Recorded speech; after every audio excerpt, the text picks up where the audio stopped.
It is my honor to welcome our next speaker because he is a retired mathematics professor. He used to be a diplomat with the UN. He's done it all. He has many interests in his retirement, including writing, which includes a cookbook, and entertainment, such as teaching music and motivational speaking. I find that it is very fitting that we have him speaking today. His speech title will be The Keys to Success. He is also known by the stage name of The Professor. Please give a warm welcome to Dr. Keith Reyes. Now, what are the requirements for achieving success, for achieving your goal?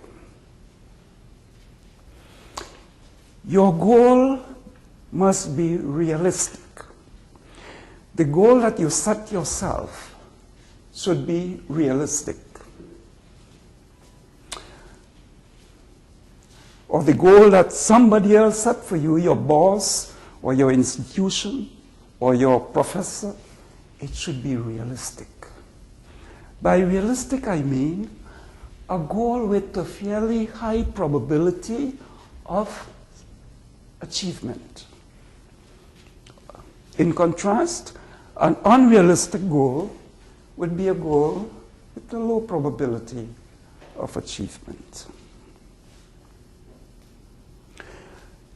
So you got to be careful in setting yourself goals. I'll give you an example of an unrealistic goal. My grandfather was 90 years old. He was a farmer and a small fisherman in a little village in Venezuela called Tucupita, where I was born. Now, it would be unrealistic. He's 90 years old. It will be unrealistic to set him a goal to be an astronaut. No offense to Quinlan. To be an astronaut. If only because the life expectancy in my little village would preclude that achievement. So that is an unrealistic goal. Your professor might set you a goal to read Karl Marx in a week and to give a speech on Marxism. It might be unrealistic. Do I really want to do that thing? If it is unrealistic, tell him. Don't accept it. Because if you accept an unrealistic goal, you are setting up yourself for failure. And all the negative things that accompany failure. Depression, self-esteem. You are setting yourself up for those negative things. An example of a realistic goal would be, let us take John. He's a mechanic. Not you. He's a mechanic. He works at Key West Ford. He doesn't like his job. He hates his boss. He hates his guts. He doesn't like the hours of work. He thinks he's underpaid. But he's a good mechanic. So he's not happy.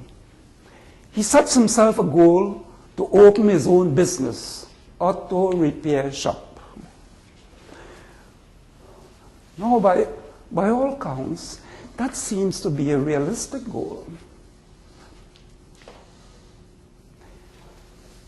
That goal is within his area of knowledge. He has the technical ability, a prime ingredient for success in that business. So that is a realistic goal. It has a fairly high probability of achievement. Now, after you have set yourself a goal, you have to do what we call goal sequencing. There are a lot of activities that you have to engage in the pursuit of achieving your goal. Goal sequencing means that you simply don't put the cart before the horse. You have to do things in order.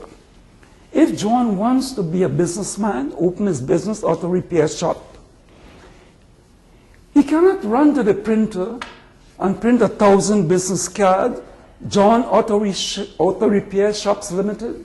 No. First thing he has to do is to get that name approved and then get it registered or incorporated.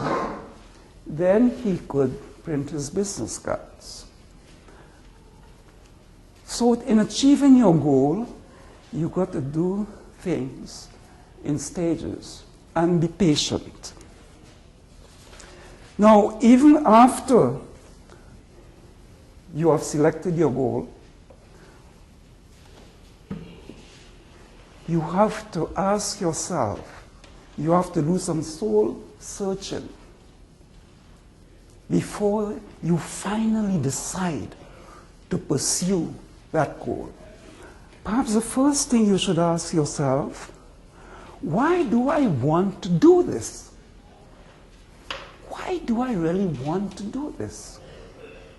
The answer is because it would make me happier. It would make me happier. That's my aspiration. So you answer that question in the positive, you move on. The next question, what are the things I would have to do or to learn to do in order to achieve this goal?